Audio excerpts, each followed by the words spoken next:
শনিবার সাত সকালে বাসন্তীর ভরতগড় এলাকায় এক মহিলার কাটা মুন্ডু হাতে নিয়ে রাস্তা দিয়ে হাঁটতে হাঁটতে সোজা থানায় এসে আত্মসমর্পণ যুবকের। গোটা ঘটনায় চাঞ্চল্যের পরিবেশ সৃষ্টি হয়েছে এলাকায়।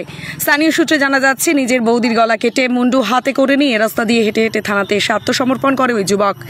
বাসন্তীর ভরতগড় এলাকার ঘটনায় তীব্র চাঞ্চল্য ছড়িয়েছে এলাকায়।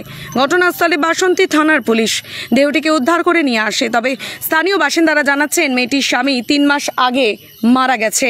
তারপর আজ সকালে গাছ থেকে আম পাড়াকে কেন্দ্র করে বচসা শুরু হয় এবং সেই গন্ডগোলের পরে দাউর এই ঘটনা ঘটায়। দেহটিকে উদ্ধার করে নিয়ে আসে বাসন্তী থানার পুলিশ।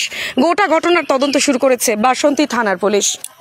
সকালে আমি রান্না করছি, হঠাৎ দেখি চিৎকার চেঁচামেচি হচ্ছে। মানে দুটো বউ ওখানে দাঁড়িয়েছিল, তারা দেখে চিৎকার করে উঠেছে। কি হচ্ছে বলে বাইরে বেরিয়ে দেখি কি অবস্থা। ওরা বলছে যে এইরকম মারাতে। আমি দেখিনি। বৌদির হাত কাটা মুন্ডু নিয়ে কি? না, ওসব আমি কিচ্ছু দেখিনি। এমনি শুনলাম ও ওই ধারটা চলে গেছে, মাঠের থেকে নিয়ে চলে গেছে। কি নিয়ে চলে গেছিল? ওই আমি দেখিনি, তবে যারা দেখেছে তারা বললো মুন্ডুটা হাতে করে নিয়ে চলে যাচ্ছে। আচ্ছা, মানে এ কি পারিবারিক কি অশান্তি থাকতো লেগে?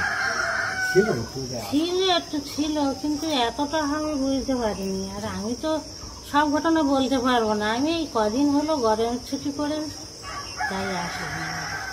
মানে আপনার বাইরে থাকেন? হ্যাঁ। মানে আম চুরি নিয়ে কি গন্ডগোল? হ্যাঁ, ওইটাই শুনেছি। কি নাম আপনার? আমার নাম তুলসী মন্ডল। প্রতিবেশী, তাই তো? হুম।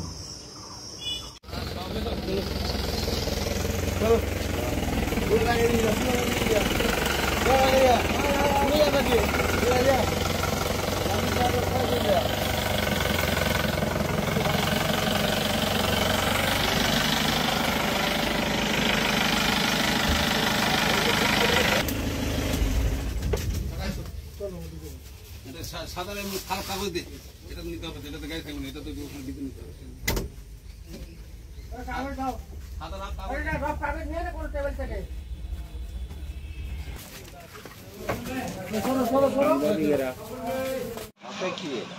মুন্ডু দেখাবো না।